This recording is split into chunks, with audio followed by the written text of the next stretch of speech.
Welcome, everyone. It's Angelo Robles, host of the Angelo Robles podcast and the founder and CEO at Family Office Association.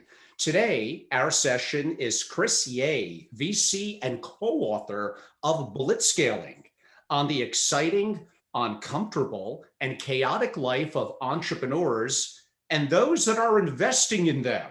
That's my title. Hopefully, unfortunately, a lot of that is true.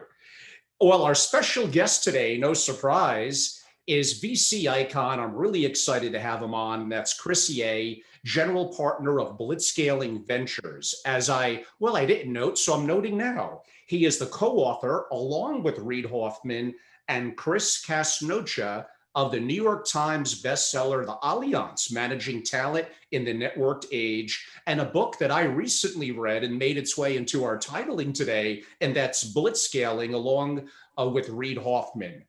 On the book Blitzscaling, I'm going to read a brief quote from someone you might have heard of. His name is Bill Gates. The case studies you're about to explore and the tools you're about to gain have never been more relevant. This is an ideal moment to be reading this book, and I enjoyed it greatly. Chris, it's great to have you on the show. Angelo, it's a real pleasure, and thank you for inviting me on. Oh, well, hopefully you'll feel that way after my first question, which is debatable, I might add. So we'll find out. We're going to find out. Is venture capital an embedded Ponzi scheme? Now, that was stated by someone that most of our audience has heard from before, and that would be Chamath Palihapitiya. Hopefully I pronounced that right. I think there's a little bit of merit to that word embedded, but if you could maybe give your opinion. Sure. So, and I'm not going to try to pronounce Chamath's last name either. I got to know Chamath a little bit when he was at Mayfield long ago. So if it's a Ponzi scheme, it's one he's participated in. Now, I knew that was coming. Strictly speaking, a Ponzi scheme is a zero-sum financial manipulation where you take money from new investors and use it to pay off old investors. And the difference in venture capital is, at least when you do it right, startups are positive sum. And so there's value being created beyond the money that's being provided by investors. However, where I do think there is a fair criticism is that there are strong elements of what I'd call devil take the hindmost in some VC deals, where you just try to go ahead and get the deal pumped up as high as possible and sell it to the public markets before people realize.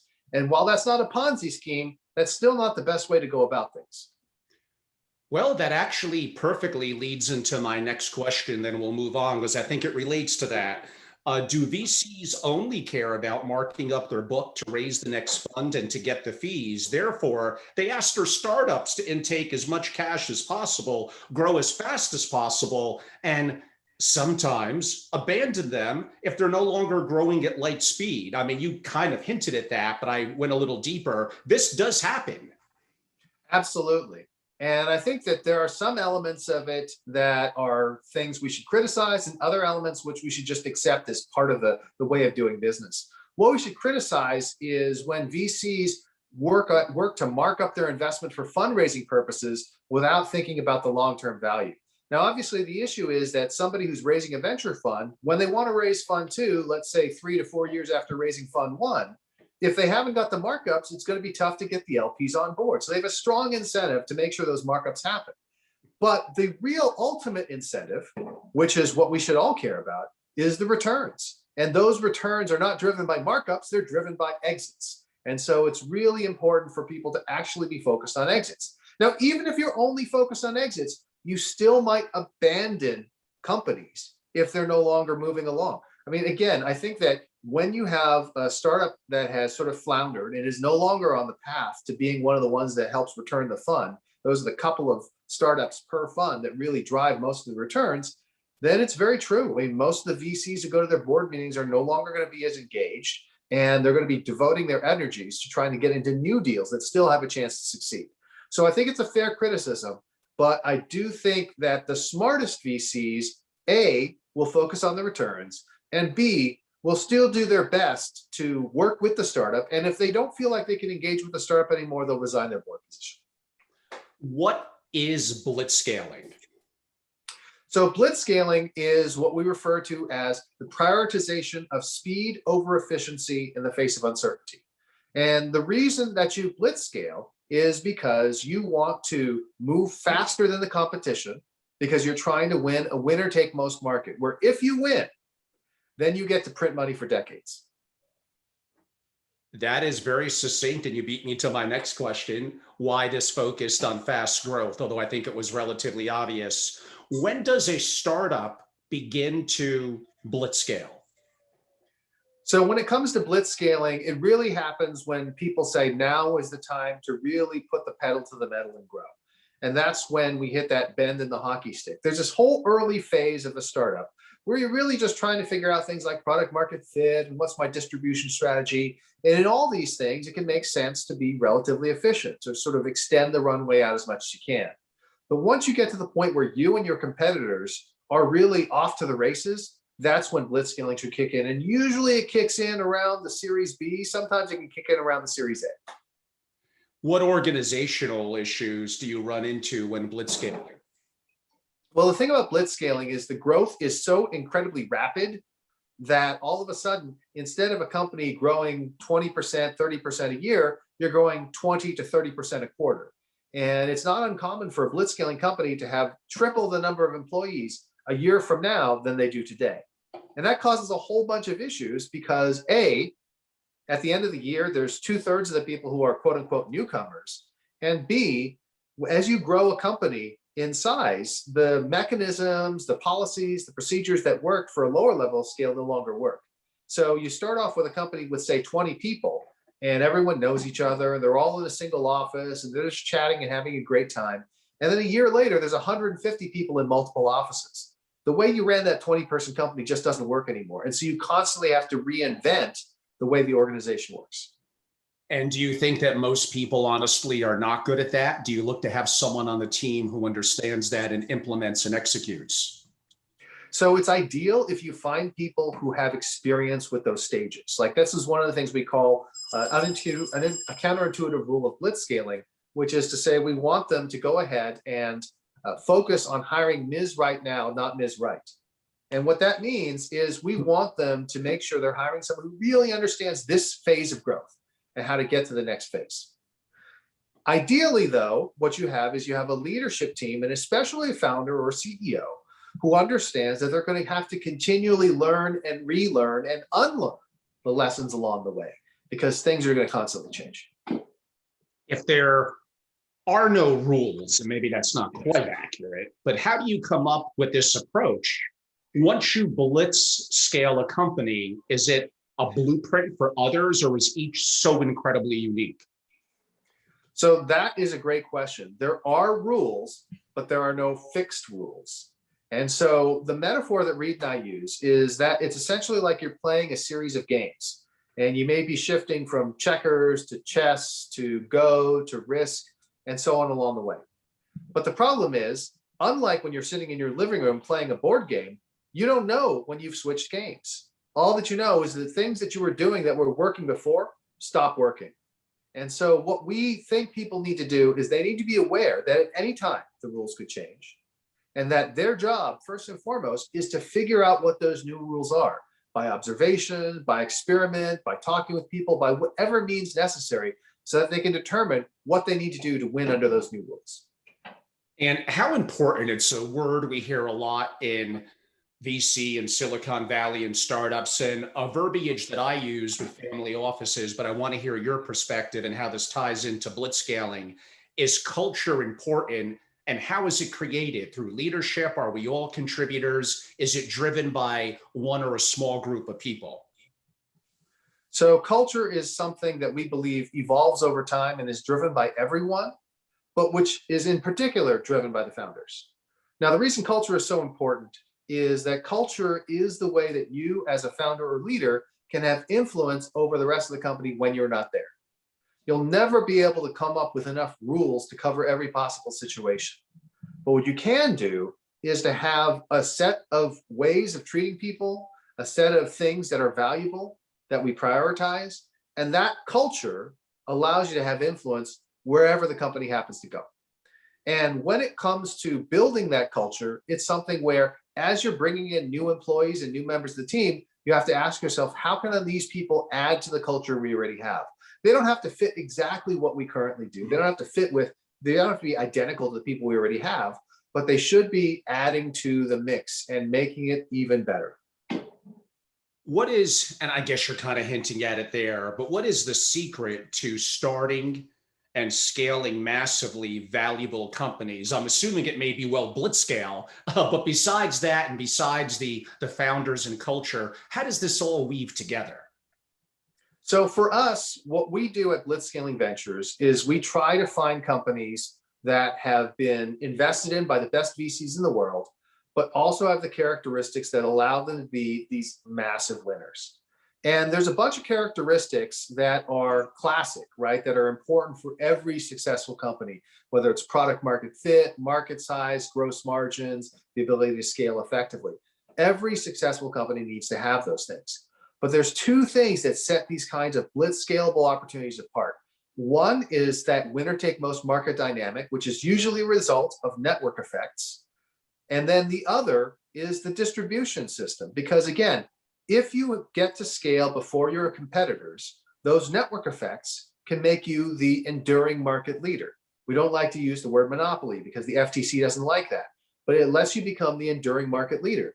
But how do you get there? How do you cross that finish line first? Your distribution strategy is going to define and decide whether you win or your competitors win. So there, we love to find companies that have virality to drive exponential growth, or who are better than their competitors at leveraging existing distribution networks. And whether in blitzscaling or other experiences that you've had or you've seen, being active in Silicon Valley for a number of years, being an acquaintance of an iconic figure like Reid Hoffman, give us maybe a story where blitzscaling was implemented, whether they knew they were actually doing it or not, but it was, and our audience could learn from a story. So the classic story that we tell from a company that obviously is enormously successful is the period of hypergrowth that drove Airbnb. So Airbnb is a company where they really struggled to get it off the ground. If you read the stories about it, there have been a number of books written about it. It took a long time for it to take off because a lot of people just thought it's pretty weird to let strangers sleep in your house. And it's got to be pretty weird to sleep in a stranger's house. So it took a lot of doing to overcome that issue of trust.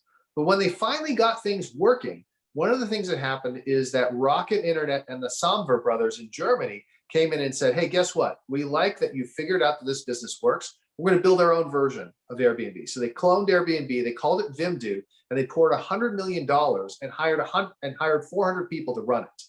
So they were launching all across Europe, and they go to Airbnb and say, hey, listen, we're launching the Airbnb of Europe, and we can bury you, or you can buy us for 25% of your stock. And so this was a key question they had to decide, because at that point, Vimdo now had 400 employees. Airbnb had less than 40. Vimdo had offices in 6 to 12 countries in Europe that were ramping up, and Airbnb still had its one office in San Francisco. And so what were they going to do? And what they ended up deciding is, you know what, we're not just going to knuckle under and let them have 25% of our company. We're going to raise money, we're going to hire, we are going to blitz scale ourselves, and we're going to beat them head to head in Europe. And that's precisely what they did. They raised a bunch more money. They opened up 6 offices in Europe, and they had their own operations up and running, ultimately outdistancing Vimdo within 12 months. And in 2019, Vimdo actually went bankrupt. So Airbnb clearly won the war, and obviously the company is enormously successful today.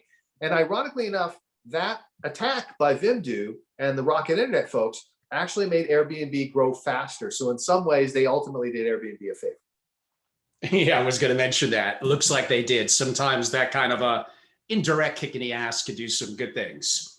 I'm going to bounce around a little bit just to keep things engaging with the audience as well. And I've been thinking COVID really changed a lot of things. Silicon Valley was the absolute epicenter of where tech entrepreneurs, specifically entrepreneurship in general, VC. Yeah, there were pockets in Austin, Boulder, New York, Boston, San Diego, even LA, and around the world. I would think of Israel, China, India, etc. But I have to say, California was hit hard by COVID. a lot of Silicon Valley moved. I'm going to say Austin and Miami were the two big recipients. And maybe that diversity in geographies here in the US is not necessarily a bad thing. Why don't I start there? Then I am going to ask kind of the 800-pound gorilla, the rise of China. But why don't we start here in the US? Has Silicon Valley lost its stranglehold on the dominating epicenter of VC and earlier tech entrepreneurs here in the US? Well, I like to hope that it's lost a stranglehold, because it's not good for a single small metro area in the US to have a stranglehold on innovation. What I don't think it has lost is its primacy in the ecosystem and its influence. So I think it's great that there are other ecosystems where more and more blitzscaling is happening. And in fact, at Blitzscaling Ventures, we look at companies from all over the world. We certainly don't restrict ourselves just to Silicon Valley. But what I do think Silicon Valley still excels at is having the talent and capital to scale up companies quickly. And it remains the fact that a lot of great companies will eventually come here to Silicon Valley in order to grow. I do think that there is, because of the pandemic, a temporary bump in the ability to run your company outside of Silicon Valley.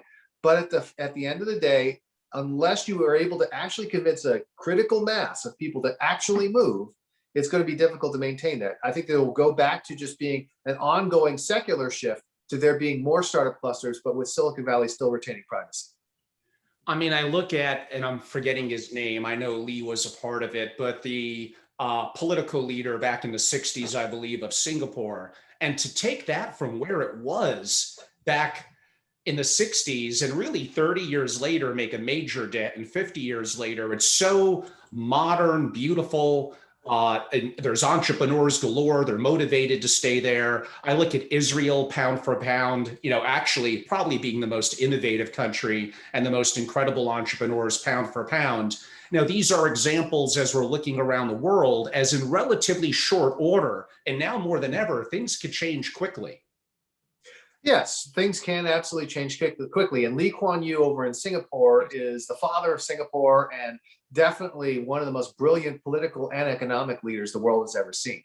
And I think that, as you mentioned, there is this other 800-pound gorilla, which is China as well, where China is growing at this enormous rate, and there are unicorns being minted there all the time. Mm-hmm. So I think that without question, you sort of look at this backdrop and say, you know what, there's a lot of great places for startups to emerge. I do think there's only a couple of places where it's helpful for startups to really grow from there.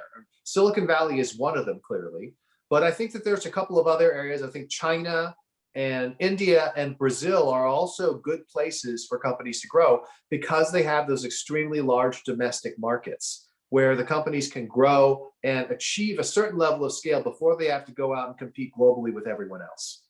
Yeah, it seems like India, in my opinion, maybe because of my activity in crypto, has been making some big mistakes lately. But if I had to say the second half of this century, the company, and I know that sounds like forever from now, it's really not. The country to keep an eye on that I think will have the most accelerated growth is going to be India. Back a little bit to China, their advancements compared to us in the US on AI, how modern many of their cities are.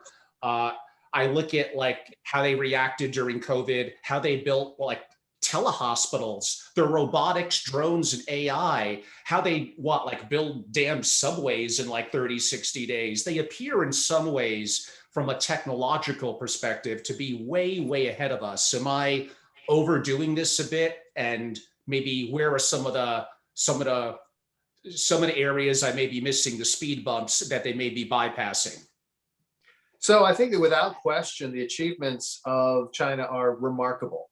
And I remember visiting China in the year 2000 and just seeing how much it had changed, how much it changed in 6 months. I visited twice in 2000, 6 months apart. And there were huge changes during that period of time. And the change has just gone even more crazy and accelerated since then. I think that obviously China has huge advantages in being able to have the government intervene in the economy. That's both its great strength and its great weakness. Mm-hmm. The great strength is that when the government chooses correctly, it can really move things in a direction and coordinate things. The weakness is we have a situation where if you are a brilliant entrepreneur, hugely super successful, you might be somebody like a Jack Ma, for example. Is China the place where you want to then turn around and raise up that next generation and cause them to grow? Or is it a place where ultimately you're still playing second fiddle to the government? Yes, you could look at it that way. Let's turn that attention a little bit from the negative perspective to here in the US. I think we'd be foolish if we don't realize that we have political and governmental issues, that we have people and companies in power that represent how things used to be and may not be as adaptive to how things are changing and changing rapidly. They want to hang on to the status quo because they have an unfair advantage in that. And when that stops kind of the free markets, when immigrants stop coming here, these are all issues where I look 10 or 15 or 20 years out and I'm starting to get a little concerned. Am I right? No, absolutely. These are areas, and they go all across the different elements of the political spectrum here in the United States. I mean, there's some elements that one side gets better than the other, but bottom line, I think you've identified the key things. We need to be a country which welcomes highly skilled immigrants, which have traditionally powered our entrepreneurial ecosystem. But we also need to make sure that we don't have a government that chokes off innovation, that brings in so much regulation that it quashes and quells the desire to start companies. And so finding a way to balance those is definitely going to be challenging. What I do refer back to, I mean, you and I, Angela, are old enough to have remembered the different things the US has gone into the past. We lived through that 1970s, 1980s, the 70s, when so many things seemed to be going wrong, the 1980s, when Japan was ascendant and everyone was convinced that, you know, everything in this country would be owned by Japan or Japanese companies. And what I conclude is that for centuries, the United States has been a remarkably resilient place, thanks to its federal system, thanks to the ability to experiment. And we're running experiments right now. As you pointed out, California is running one experiment, Florida and Texas are running another. And we don't need for one to be right and one to be wrong. They can both succeed in different ways. Yeah, it's a little bit of an offhand comment, and I hope to have him on the show. Actually, we've been communicating, but that Mayor Suarez of Miami, this guy is impressive. Our American version of Lee, who you mentioned before, is Singapore. Now, I know it's a mayor of a city that's not even a top 5 or 10 by population. There's no question that this guy is going places, and I don't even know what party he's in. People know that I skew to being a libertarian. I'm assuming he's not, and I'm okay with that. He's technically a Republican, but most people don't even know that, right? Because what they know is that he is working hard to build up his ecosystem. And that should be something we all admire, whether we're Republican, Democrat, Libertarian, or what have you. I mean, look at me. I'm basically a nothing. And I DM him on Twitter, and like 10 minutes later, he personally responds to me. And sure, book with my team. Here's the email. I may be a little bit busy the next 30, 60 days, but we'll make it happen. I mean, he's someone, he looked it up online. Angelo has got a lot of billionaires as members. They own businesses. Yeah, sure. Let me talk to him. I mean, he's very, very entrepreneurial. We need more people like that. We're lucky that he's a part of this country, and hopefully he'll advance through the ranks. Maybe that could save us. Okay. Let's hope. Hustle knows no political boundaries. Time for some of Angelo's crazy questions. No, those first two are not the crazy ones. Actually, on that word crazy, Chris, who wins in a fight? Smart or crazy? So I think that either smart wins or no one wins. Because if crazy wins, eventually crazy goes too far and loses. I've never had that answer before, but I like that. You're admitting that crazy may win, but that may not be good for us in the long term. Absolutely. Listen, when it comes to blitzscaling, there may be times when the craziest competitor wins, and that's not necessarily a good thing. It may actually set the entire market back and cause a multi-year period of recovery. If we look at things like co-working and WeWork, I think that WeWork has probably set that industry back a bit just because people are going to be reluctant to invest in it. Obviously, even this post-pandemic world, I think that the notion of co-working makes a ton of sense. It's just not necessarily what we would consider a blitz scalable market because it's not necessarily winner take most. Yeah, we're going to have an indirect question coming up on that one in about one or two more. But my next question, I'm trying not to make it too tongue-in-cheek. It actually is a serious question.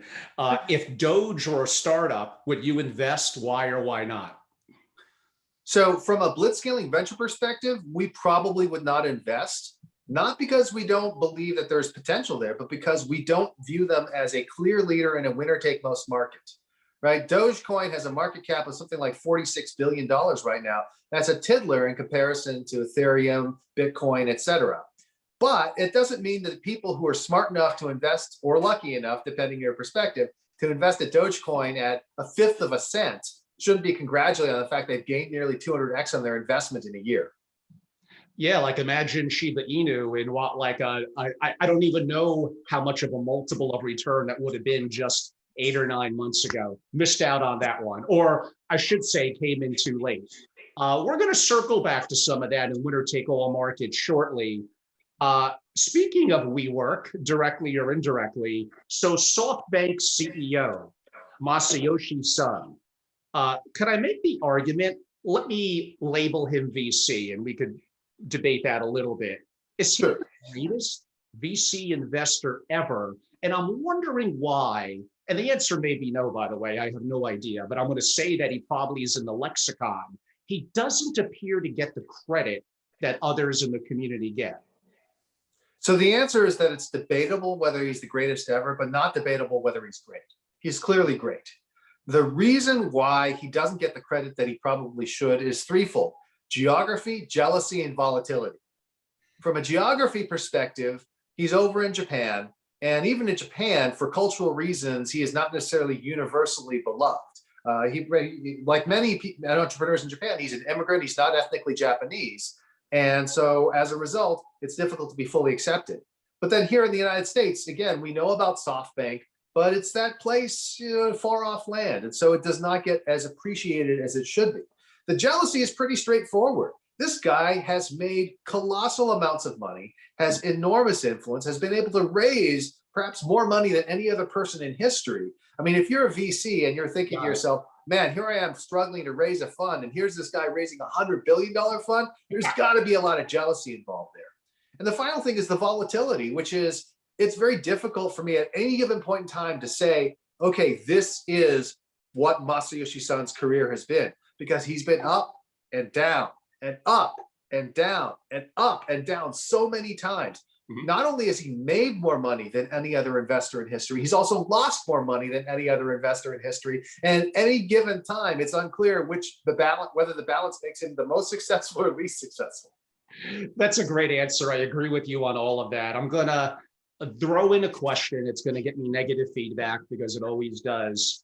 It relates a little bit to the jealousy one, I would suppose. Do you think he sometimes is not acknowledged by certain people in the community because he's Asian? So I think that could very well be a part of it, not because he's Asian, but because he is not part of their club, right? So he obviously is one of these global figures, but does he always come through and spend all his time in Silicon Valley? No. You know what? He's traveling around the world. He's doing a lot of things. And as a result, I don't think he gets fully accepted because he is not doing all the same things. I mean, I think that somebody like Chamath, who is very controversial, is perhaps more accepted because, again, he's here most of the time. He's an owner of the Warriors. He's a part of this milieu. True. And by chance, it's more of something in the hedge fund and family office world, but it relates a little bit to Son in some ways. Are you familiar? It became popular because he was very much a real silent G under the hood that no one heard about, but with Bill Wong, that became famous a couple of months ago. Unfortunately, yes. Yeah, well, I mean, my thing about Bill Wong, and my audience is going to get tired of this, but again, came from nothing, made hundreds of millions of dollars as a hedge fund manager under kind of Julian's tutelage, I guess you could say, at Tiger. Then, had some issues and closed down the fund, took his couple of $100 million, which is beyond impressive right there, to form his own family office, and using swaps, which are completely legal, and various other strategies. So far, it appears to be legal. Again, there may be a little bit of question on one or two of them, to basically grow 200 million to 30 billion in 7 or 8 years. That is like a modern day Jesse Livermore. This is all-time great. That ratio of 150x returns on big amounts of capital. And I go back to that issue of him being ostracized from the community. and not getting the respect as a trader. And I think it may have something to do with jealousy and some perception of even the Asian area. This plays into it. Again, I know I'm going to get all hate email and stuff like that. Stop bringing that up. It's nonsense. It's not nonsense. It's true. No, I agree with you. It's definitely not nonsense. There is certainly bias against Asians here in the United States. Of course, there's bias against non-Asians in Asian countries as well. We should not, excuse them from any charges of racism. My God, that's quite prevalent there. But again, as somebody who comes of Asian descent, I'm able to really have that perspective. And I often ask people in Silicon Valley, you say, well, obviously there's no racism here because Asian people are so successful and they make up the majority of the population in cities like Cupertino and all these things. I say, well, that's an interesting question. How many CEOs of East Asian descent can you name that didn't found that company? Right? There's plenty of East Asian CEOs who founded their own companies, but very few who were promoted up that way. And so that's one of the examples I give. Obviously they're very successful. There's so many East Asian CEOs who are running gigantic multi-billion-dollar companies, but they all are running them for the most part because they founded them. There are a few exceptions. AMD, for example, that's one to take a look at. But for the most part, it's people who founded their companies. Does blitzscaling increase the risk of blitz failing? Yes. It's bottom line. Blitzscaling is a risky strategy. But the way to look at it is this. If you're in what is actually a winner-take-most market, then the risk of not attempting to blitzscale is greater because you have a 100% chance of losing. Is raising large sums of money, does it act as a moat against competition? It does, but it's not as strong as you would think. It absolutely does because it makes people say, oh gosh, think about it. The mechanism of action is somebody raises a huge pile of money. Now the entrepreneur goes to raise money from other venture capitalists, and those venture capitalists will say, oh my gosh, he already has all this money from SoftBank or all this money from Sequoia or all this money from Tiger. I don't know if we should bother raising money against him. Now, here's the problem with that picture. Let's say somebody is doing that. Somebody anoints a company in a sector. Let's say it's Tiger. Do you think that's going to dissuade SoftBank from saying, you know what, we're going to back our own player? No. So while it may scare off the timid and weak of heart, there will almost always be somebody who is willing to back someone if you can make the argument that you can do it better and make them more money. What is your opinion on Elon Musk? So Elon is a lot like Steve Jobs, a brilliant entrepreneur whose flaws we accept because of their genius. So I think that, we often have this view of Elon, which I think is colored by the fact that he has these 57 million Twitter followers. And so he's making news all the time in a way that somebody like Steve Jobs never did. Just imagine if Steve had 57 million Twitter followers and he tweeted 20 times a day. Who knows what kind of influence he would have had? But the bottom line is Elon has transformed multiple industries. He has done things that nobody thought possible. Nobody thought you could build an electric car company. Nobody thought you could build a private space company. He was the first to do it successfully in both cases, making himself one of the world's richest men. And we cannot give him enough credit for being willing to do the impossible. Have you known VCs that early, maybe back in his PayPal days or right after that, before he became the Elon Musk that we know now, that knew him and I saw the fire in his eyes, his intelligence? What did VCs say that was positive about what they saw in him going back, say, 20 plus years ago or close to that? So I think that the thing that people would tell you is he is one of the most confident and charismatic people you'll ever meet. And the confidence is important because it allows him to be contrarian and to do things that other people say can't be done. And the charisma is important because he had to find great people to go along with him. It's not like he developed the science behind Tesla or the science behind SpaceX, but he was able to persuade technical geniuses to throw their lot in with him because he was the only one who believed that these things could be done. Gee, going back to one of my earlier questions, is he an incredible combination of really smart and crazy, and they both could win if you combine both of them and scale back the crazy? If you're smart and crazy, if you're smart, crazy in the right doses can be hugely valuable. Now, the thing people will tell you is what Elon would say. He's like, listen, I wasn't crazy. I knew from thinking from first principles that this could be done.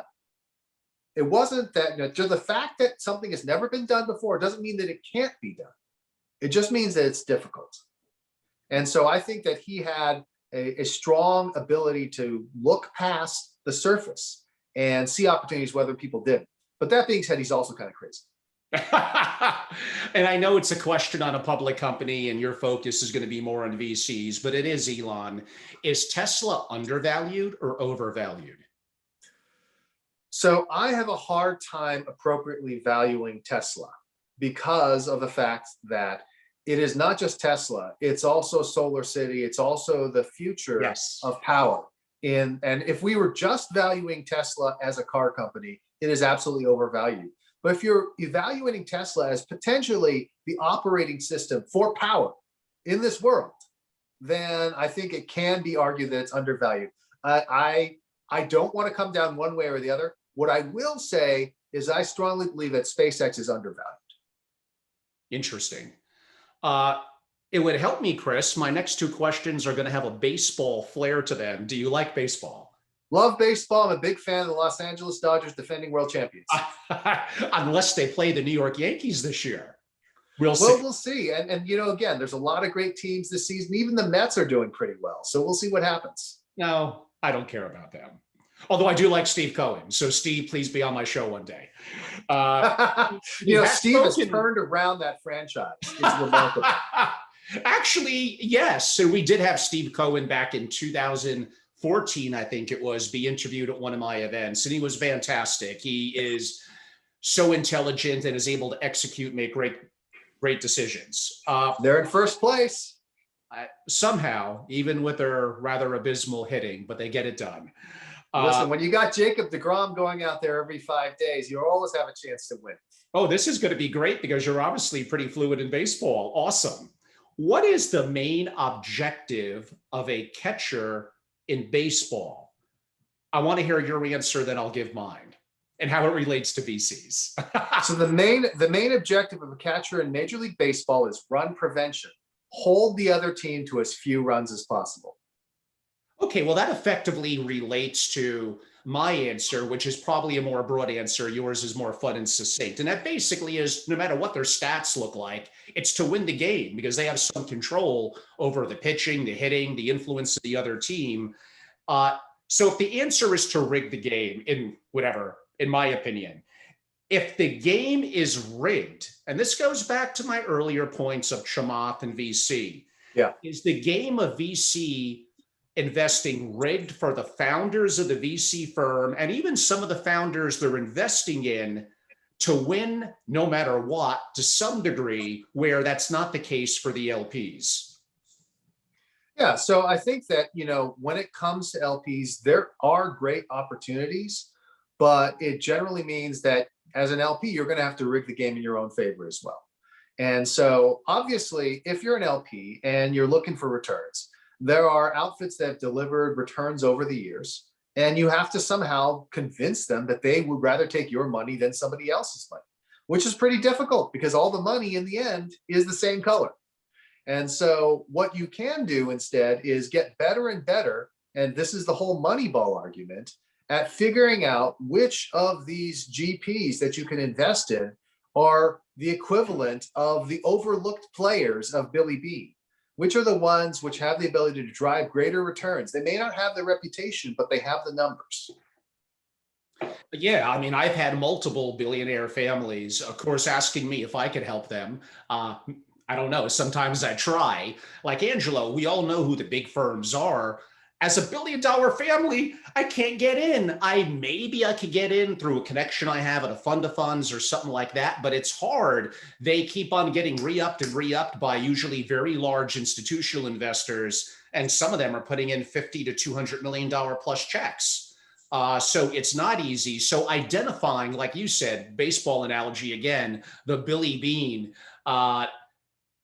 of managers that maybe are on the rise. So I guess that's one way to do it. Is there any other way that you could see if a family wanted to get into like Andreessen Horowitz or something like that? I mean, I don't even know if waiving $100 to $200 million check is going to get it done. Maybe it will. Oh, it wouldn't. It wouldn't, unfortunately, because again, if you think about it, I mean, the way that fundraising works at the top firms that everyone wants to get into, the supply and demand is totally in their favor. And what they do when they raise a new fund is essentially decide who they want to kick out from the last fund, who they decided to piss them off and they're not going to take in. And then somebody will argue, hey, I know this person, they just won the Nobel Peace Prize, and also they are the top movie star in America. Can we get them in? Well, maybe. But one of the things you can look for, and again, this is a bit self-serving, but one of the things you can look for is, are these managers actually LP friendly or not? What are they doing to actually be partnered with the LPs? And for us at Blitzscaling Ventures, that's two key things. The first is we keep the size of our fund small so we can get into the very best deals. We focus on multiple, not on assets under management. And that's what you want. You want managers who are really focused on that multiple, because that's what you as an LP care about. And the second is we do a lot of things to add value to our LPs. We share our thinking on a monthly basis in terms of what companies we've analyzed and why we believe they're Blitz scalable. And we share that to all of our LPs on a monthly basis to help them with their own direct investing efforts and to help them understand our thought process. And we believe that greater transparency and really being LP friendly is one of the best things that emerging manager can do. And staying for at least one more question on the baseball analogy, in VC investing, what is more important? Using the, again, analogy with baseball, is it batting average or is it slugging percentage? Without question, it's slugging percentage. And if you think about baseball, the classic thing that people look at now is things like on base plus slugging. Now, that's not the fanciest one. Now it's weighted runs created over average, but we're not going to go into that because on base plus slugging is easier to understand. And you'll notice that batting average is only indirectly involved, right? A player can be hitting 220 and be a phenomenal player because they're walking a lot and they're hitting a lot of home runs. One of my favorite players from the Los Angeles Dodgers, Max Muncie, is a player who's been enormously valuable for that team. They picked him up off the scrap heap. He'd been released by the Oakland A's. And he's valuable, even though he's never hit, I think, above 270 in his career, because of the fact that he has a great batting eye, so he walks a lot, has a great on-base percentage, and he clubs home runs. And he's got a great OPS, which makes him successful despite a mediocre batting average. So in the VC world, same thing.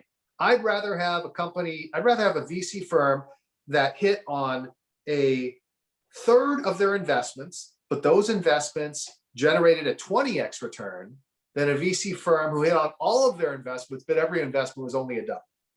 No doubt about it. That would be like investing in 100 companies from what was the year? Probably 2000, 4 or 5. 99% of them go to nothing. I know that sounds terrible, but suppose one is that earliest stage of Facebook versus one where 90 go to crap, 10 do kind of okay. There's no comparison. So that's where slugging percentage really matters. There's a funny story from the dot-com bust that really tells this story. So you can probably find it if you look it up. Ron Conway is one of the most revered investors in Silicon Valley. During the dot-com bust, there was this period of time when he was lambasted by his LPs. There were LPs of his who went on the record in the San Jose Mercury News criticizing his approach and saying that he was a moron. I think the quote was, "E-Rugs. He invested in erugs.com. How big is the effing rug market?" These were on the record quotes in the San Jose Mercury News. Now, that fund that they were criticizing like hell ended up being one of the best performing funds. Why? Because one of its investments was Google. That's all it takes. One that really becomes a globally dominant company. Related, and my keyword is going to be the last word in my question. How do you identify a winner take most market? So the number one thing we tell people to do is to consider what it looks like for the end user or the customer.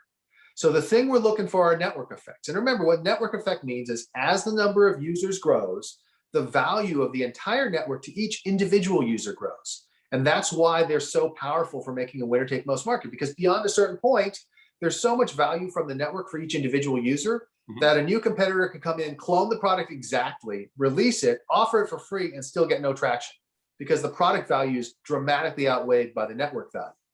And so the only way to know that is to look at the individual user. You have to think about it from the perspective, okay, if I have a Facebook user today, do they get value out of that? And would they jump to a competitor that was exactly like Facebook but had no members? The answer there is clearly no, right? And that's what reveals to us that it is a winner take most market. And then when we want to figure out, okay, within that market, who's actually successful, we look at their customers and we say, what's the behavior of their customers or users? And does that behavior really prove that there is a network effect that is unassailable? Chris, what would, if I could wave a magic wand, and right now in today's world, not looking back to when you were 17 and going on 18 and going from high school to college, but right now in today's world, if your high school going to college self was here and you got 30 minutes to talk about patterns that you've learned and maybe guidance you would give, what would you recommend, whether from a college perspective, whether from entrepreneurship, VC, anything, philanthropy, whatever? So I'm pretty happy with the way my life turned out. Probably the biggest potential change I could make is to say, you know what? You're at the dawn of the internet age. Don't go out to Boston for 5 years. Stay here in Silicon Valley. That would probably be a better idea. But if I did that, I wouldn't have met my wife, who I met in Boston. So clearly that's not the right answer. So yeah, you went to a pretty good school, I guess. it worked out okay. I was fortunate enough to go to Stanford as an undergrad. Obviously, that's been an incredible benefit, and it remains just one of the most incredible educational institutions known to man. But if I were to give advice to someone who is young, like they would ask, what can I do? I'd say, listen, what you need to focus on is figuring out the combination of self-awareness and how you learn. The self-awareness is to really, truly assess, what are you good at? Right? Because what you want to do is you want to find that Venn diagram intersection between what you're really good at and what people are willing to pay you for. And you can very easily figure out what people are willing to pay you for, because you just try to get money from them and either it works or it doesn't. But what you're good at is something you really have to be honest with yourself about. And the other element of it is how to learn. Because I can tell you, we both graduated from college way too long ago. We're not going to get too much of the details because that would date us too much. But clearly, the things that we learned our senior year are, in many cases, no longer applicable. One of my first jobs, I was working on marketing for one of the pioneering internet companies. And the way we marketed is we sent floppy disks through the mail. Imagine if I went out today and said, listen, I've got this idea. And what's our marketing strategy? We're sending floppy disks through the mail. Well, what's a floppy disk? What's mail? So you got to continually learn and figure out, okay, the things that worked before are not going to necessarily work in the future. How do I continue to make sure I'm exposed to new things and that I'm learning and not too tied to the past? A couple of questions ago, I asked, how do you identify a winner take most market? A follow-up to that, once you find that market, how do you identify a winner take most company? So I think that there's two things that really matter there. The first is, while the market dynamic is important, the people dynamic is just as important. So you need to go and find, of those companies in the space, which management team do you believe in the most? And that's not just a matter of their pedigree, although the pedigree matters. It's a question of the actual experiences and skills they've developed as a result of the work they've done in the past, and how well that applies to the challenge in front of them. And the other thing is, as I mentioned before, get straight to the end user. Understand whether or not that end user is intensively and frequently engaged with the product, and figure out, okay, as that company grows, as it adds users, are those users getting more and more value? Okay, one of Angelo's random questions. Ether or Bitcoin, what will be a bigger market cap in 5 years? So there was a question that came in through the chat that was this very question. Oh. And my bet, while I am not actively placing a bet on this, since you're asking, I would bet that Ether is bigger than Bitcoin in 5 years. Of course, the Bitcoin maximalists are going to get very mad at me. And I do like Bitcoin. I'm an investor. People know that. But I think Ether just has tremendous potential. That's not to say that there's not competitors that I'm also somewhat active in, Solana, Polkadot, and others. But Ether, I, of course, probably go and do the opposite of what I'm saying because I'm probably wrong. But I would agree with you. Chris, are we living in a simulation? So what I would say is, My guess is no, but does it matter? Are you going to change your behavior if it is a simulation? I think the answer is no. In parallel universes, what are other versions of you doing? So there's a couple of things that might have happened along the Rockstar, way. is that possible? So absolutely. Baseball player. So no, not baseball player, not basketball player. I don't think those things were in the cards. I could very easily have become an English professor. So somewhere with, the jacket with the patches on the elbows, teaching classes. I could have been potentially a Google executive. I was invited to their launch party, but I chose not to go because I said, they're spending their money on a launch party. They're going to be gone in 6 months. That wasn't a good decision. I could have been a fantasy novelist, maybe like, George R.R. Martin or something, but actually delivering my books on time. I read a lot of fantasy novels when I was growing up. And these days, who knows, maybe I'd shift to being a professional dungeon master as the popularity of Dungeons and Dragons has grown. A question did come in from one of our live participants. What are you trying to skate? It sounds like a Wayne Gretzky quote. Where are you trying to skate to where, well, he altered the question a little bit. What are you trying to skate to where the simulation is going? That's an excellent question. I think the biggest thing we all have to skate towards, and we may or may not be successful about this, is what the impact of a generalized artificial intelligence will be. And I think it's very difficult for many of us to see. I can't claim that I'm a great maybe I would be better if I were a science fiction author. I'd be better at figuring out where that's going to be. But when I think about it, I mean, so much depends on the application of intelligence. And so much of what we've been doing right now is actually applications of human artificial intelligence, right? We don't have self-driving cars, we have Uber. But we know that that's where it's going. And so skating to where that's going is probably the big mega trend that I think people should keep in mind. What are some of the questions that you ask founders? So what I always ask founders is a key question, which is, how do you learn? Because as I said before, things are constantly changing. And I want someone who has the ability to skate where the puck is going, to quote Wayne Gretzky. And that depends on them being self-aware enough to know how they learn. And then I followed it up by asking them, what's something you learned in the past 60 days? So I know that it wasn't just some BS they made up that sounded good.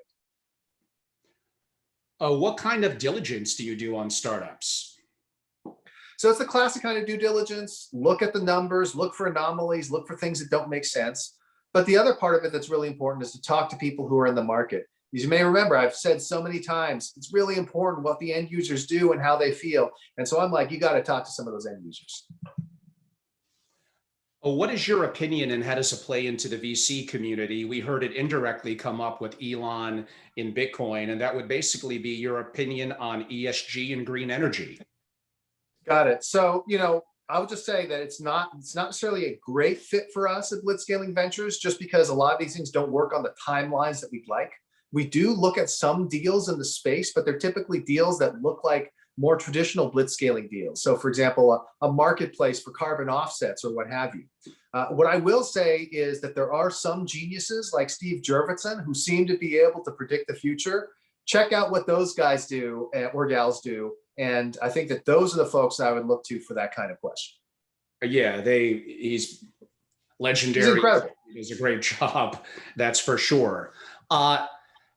I mean, I have asked you some questions relative to Bitcoin, Ethereum, kind of the digital asset ecosystem.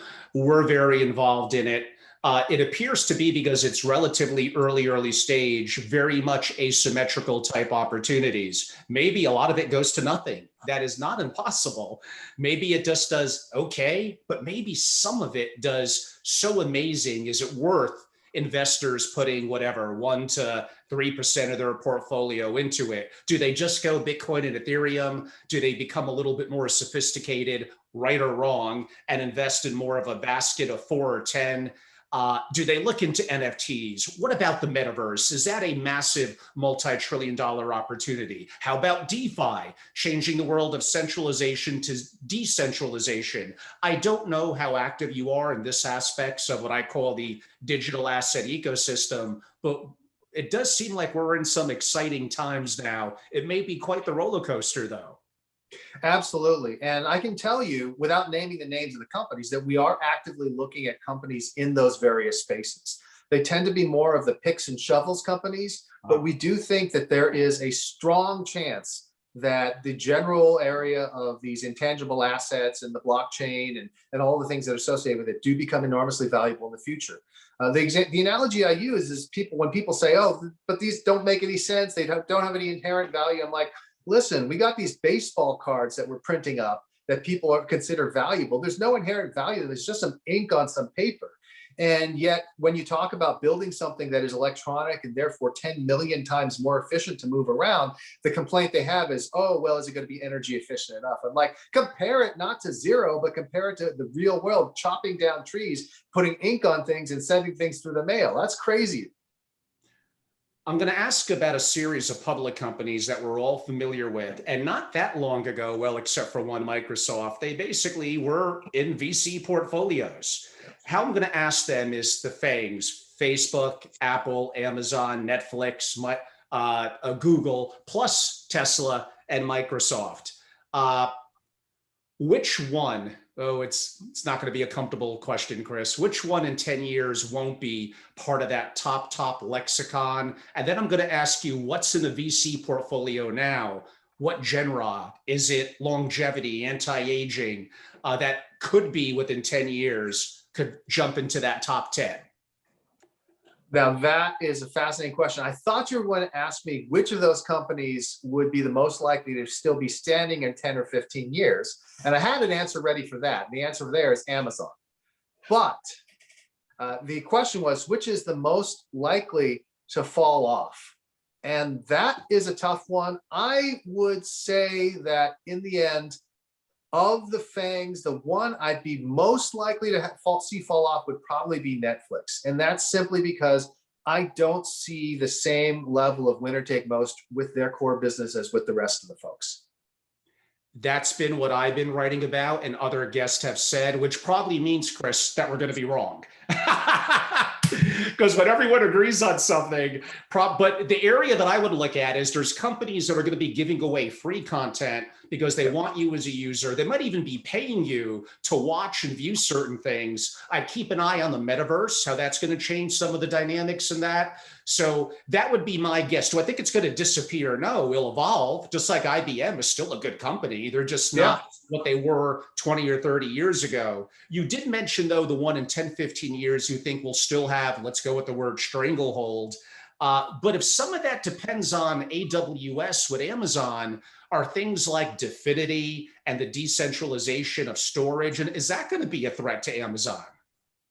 So I think that having a traditional cloud solution like AWS is generally the best answer for most applications. There are specific applications where decentralization with a blockchain makes sense. I would not put it past Amazon to ultimately have a stranglehold on that as well, although remains to be seen.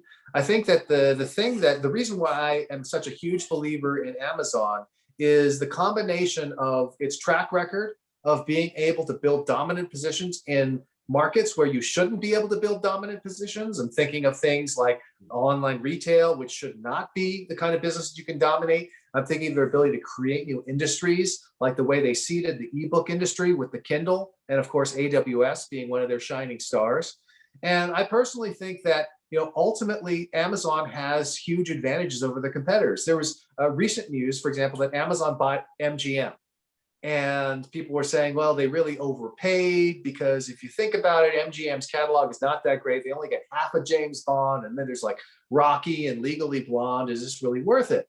And I said, you have to understand that Amazon is in a different position than any other buyer, because Amazon is not like Disney or Netflix trying to convince people to have new subscribers come on. Amazon already has all their subscribers. They're all subscribers to Amazon Prime. There are more Amazon Prime subscribers than there are Netflix subscribers. They just have to convince people to use something they're already paying for. Right. Why Amazon? I guess you gave that point, and not Alphabet, Google. Yeah, so with Google, again, enormous, incredible franchise in the field of search, but even more importantly, the field of online advertising and essentially the capturing of purchase intent. But what I would say is that Google, for all its many admirable qualities, is not a company that's demonstrated its ability to dominate additional markets in the same way.